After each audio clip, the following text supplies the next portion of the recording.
सुमित्रा जी की बहू रितु प्रेग्नेंट थी और अब उसकी प्रेगनेंसी का 9वां महीना चल रहा था।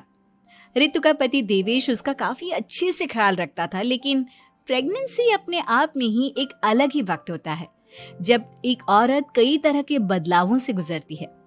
शरीर के साथ साथ उसके अंदर बहुत सारे इमोशनल चेंजेस भी आते हैं और रितु इन सब चीजों से गुजर रही थी। इसीलिए कई बार वो बहुत परेशान हो जाती थी। उसे बार बार बहुत मुश्किलों का सामना करना पड़ रहा था। एक दिन अचानक शाम के वक्त रितु जोर जोर से रोने लगी। अरे रितु बेटा, क्या हुआ? तुम रो क्यों रही हो? कुछ नहीं मम्मी जी, बस बहुत परेशान हो रही हूँ मैं। हाँ बेटा, वो तो मुझे भी दिख रहा है, तभी तो रो रही हो तुम। लेकिन परेशानी के पीछे की वजह तो बताओ, आखिर बात क्या है? किसी ने कुछ कहा क्या तुमसे? नहीं मम्मी जी, किसी ने कुछ भी नहीं कहा, बस ऐसे ही मेरा मन कर रहा है रोने का। अरे बेटा, ये क्या बात हुई? रोने का मन कर रहा है?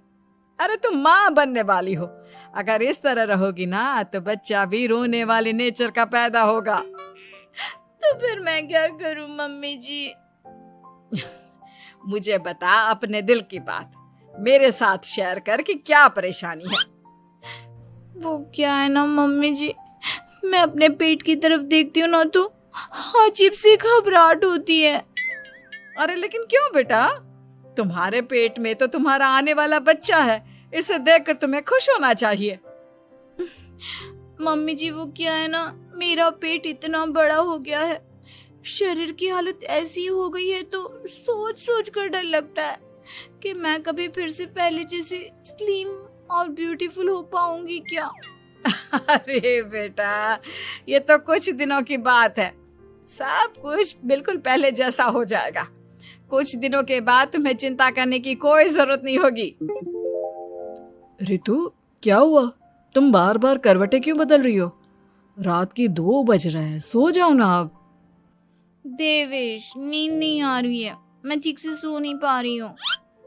अरे ये क्या, तुम तो उठकर बैठ गई। इस तरह बैठे बैठे पूरी रात बिताओगी क्या? क्या करूं देवेश, पेट की वजह से जैसे ही लेटती हूँ अजीब सा लगने लगता है, ठीक से सो भी नहीं पाती। तुम एक काम करो, अपने पेट के बगल में एक तकिया लगा लो, तुम्हें ठीक से नींद आ जाएगी। वो भी करके देख लिया, अब तो लगता है जब तक बच्चा इस दुनिया में नहीं आएगा मैं ठीक से सो भी नहीं पाऊंगी। रितु, बच्चा आने के बाद कौन सा चैन की नींद सो पाओगी? कम से कम अब तो आराम कर लो। तुम सो जाओ देवेश, मैं बैठे बैठे ही अपनी नींद निकाल लूंगी। और फिर कुछ दिन के बाद सुमित्रा जी के घर पर कुछ परिचित लोग मिलने के लिए आते हैं। मम्मी जी, आप उन लोगों के साथ बैठकर बातें करिए, मैं सबके लिए चाय बना देती हूँ। अरे नहीं नहीं बेटा, मैं कर लूंगी, अभी तुम्हारी तबीयत ठीक नहीं है ना, तुम आराम करो। अरे मम्मी, घर के छोटे मोटे काम तो मैं करती हूँ ना, चाय बनाने में कैसी प्रॉब्लम? अच्छा ठीक है, अगर कोई परेशानी नहीं है तो बना दो चाय। अरे ये क्या बात है सुमित्रा जी, आप तो दादी बनने वाली हैं। हाँ जी, बस ठीक ठाक तरीके से मेरा पोता या पोती इस दुनिया में आ जाए तो चैन हो जाए। सही कहती हैं बहन जी, एक औरत के लिए ये वक्त बहुत मुश्किल होता है। वैसे बहू की तबीयत तो ठीक है ना? हाँ हाँ, तबीयत तो ठीक है, बस ऐसे ही थोड़ी बहुत परेशानी है जो इस वक्त होती है, उसी से गुजर रही है। पहली बार माँ बन रही है ना, कभी कभी परेशान हो जाती है। सुमित्रा जी रिश्तेदारों से बात करती है और उन्हें काफी देर हो जाती है। रिश्तेदारों के जाने के बाद, अरे रितु बेटा, तुम अभी तक किचन में काम कर रही हो? मैंने तुम्हें मना किया था ना, इतनी देर खड़े रहने की क्या जरूरत थी? मम्मी जी, वो मुझे लगा रात के खाने में देर हो जाएगी, इसलिए मैं साफ उधर बिजी थी तो मैं खाना बनाने लग गई थी। अरे बेटा, तुम तो बिल्कुल कुछ भी नहीं समझती, जरा अपने पैरों की हालत तो देखो। हाँ मम्मी जी, मुझे भी ना पैरों में बहुत भारीपन लग रहा है। ये भारीपन नहीं है, ज्यादा देर खड़े रहने की वजह से तुम्हारे पैरों में सूजन आ गई है। अब कमरे में जाकर आराम करो, चलो। और सुनो, अपने पैरों के नीचे ना तकिया लगा लेना, सर के नीचे मत लगाना, ठीक है? अपने कमरे में जाने के बाद यार ये प्रेगनेंसी भी कितनी अजीब चीज है, कभी रोने का मन करता है कभी हंसने का। घर में सब मुझे बहुत प्यार करते हैं, लेकिन प्रेगनेंसी की जो प्रॉब्लम्स मैं फेस कर रही हूँ वो मैं किसी को नहीं समझा सकती। ये सब कब ठीक होगा? और फिर एक रात अचानक रितु नींद में उठकर बैठ जाती है और अपने पूरे शरीर पर खुजली करने लगती है। देवेश की आंख खुलती है और वो रितु को इस तरह खुजली करते हुए देखता है। अरे क्या हुआ रितु, तुम ठीक तो हो ना? पता नहीं क्यों देवेश, लेकिन अचानक से पूरे शरीर में खुजली हो रही है। दिखाओ जरा मुझे।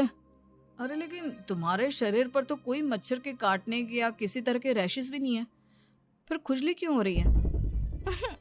लगता है ये भी प्रेगनेंसी की कोई नई प्रॉब्लम है। अरे अरे परेशान मत हो, मैं मम्मी को बुला कर लाता हूँ।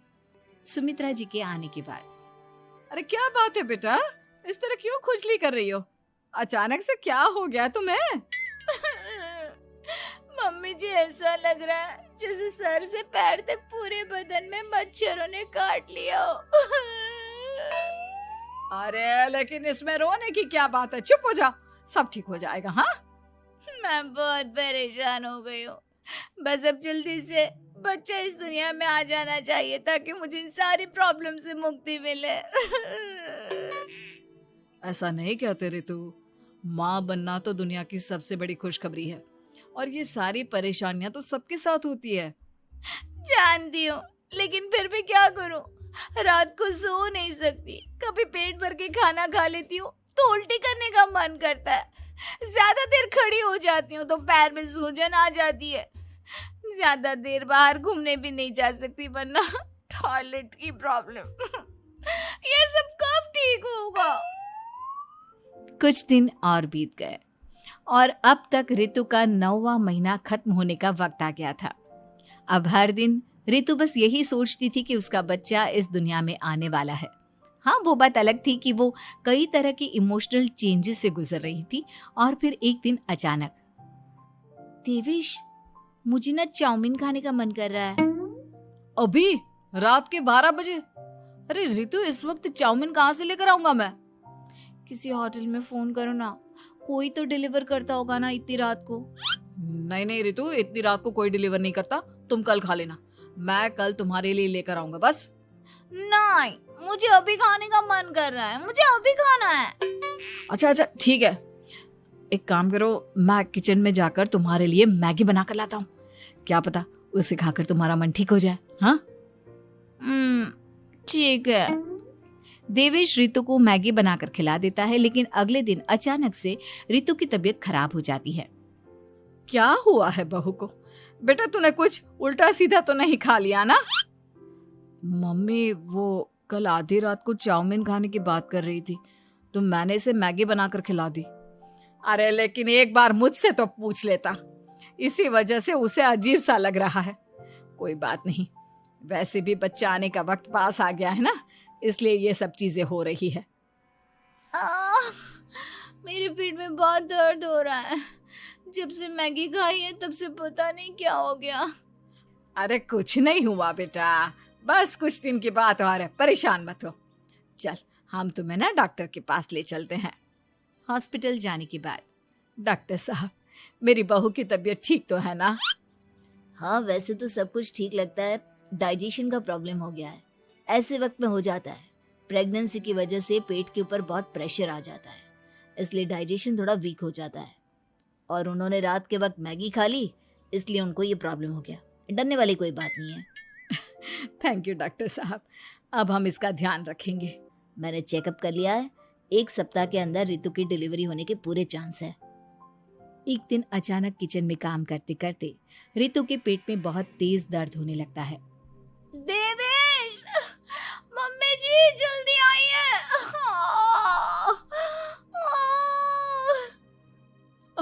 अरे क्या हुआ बहू, क्या हुआ तुम्हें? बहुत दर्द हो रहा है मम्मी, मेरे पेट में बहुत तेज दर्द हो रहा है, मुझसे खड़ा भी नहीं रहा जा रहा। इधर आ जाओ रितु, मैं तुम्हें बेड पर लिटा देता हूँ, सब ठीक हो जाएगा। बेटा मुझे लगता है इसकी डिलीवरी का वक्त पास आ गया है, अब हमें रितु को हॉस्पिटल ले जाना होगा। वैसे भी डॉक्टर ने कहा था कि 1 सप्ताह के अंदर डिलीवरी कभी भी हो सकती है। मुझे बहुत दर्द हो रहा है, ऐसा लग रहा है जैसे मैं मर जाऊंगी। प्लीज मुझे बचा लो देवेश। अरे रितु घबराओ मत, ऐसा कुछ नहीं होगा। हॉस्पिटल पहुंचने के बाद आप जल्दी से रितु को एडमिट करवा दीजिए और आप लोग बाहर वेट करिए। नहीं, मुझे बहुत दर्द हो रहा है। रितु समझने की कोशिश करो, सब कुछ ठीक हो जाएगा। रितु को लेबर पेन शुरू हो गया था और वो काफी तकलीफ से गुजर रही थी। एक बच्चे को जन्म देते समय औरत जिस तकलीफ से गुजरती है उसे सिर्फ वही समझ सकती है। रितु की तकलीफ को देखकर देवेश भी काफी इमोशनल हो गया था। रितु को इस तरह चीखते देखकर उसे बहुत दुख हो रहा था, लेकिन आधे घंटे के बाद जब डॉक्टर अपने हाथ में रितु और देवेश की छोटी सी बच्ची को लेकर आया तो रितु के चेहरे पर स्माइल आ गई। रितु, ये देखो तुम्हारी और मेरी नन्ही सी बेटी। ये तो एकदम परी की तरह दिखती है। दिखेगी क्यों नहीं, एकदम तुम पर गई है ना, इसलिए। लेकिन मम्मी, उसकी नाक तो मेरे जैसी है। अच्छा ठीक है, नाक तुम रख लो, बाकी सब मेरे जैसा। देखा रितु, तुमने कितनी तकलीफ सही, लेकिन उस तकलीफ के बदले तुम्हें भगवान ने ये छोटी सी परी दे दी। और ऐसा सब औरतों के साथ होता है। तुमने बहुत हिम्मत रखी है बेटा, और इसका नतीजा आज हमारे सामने है।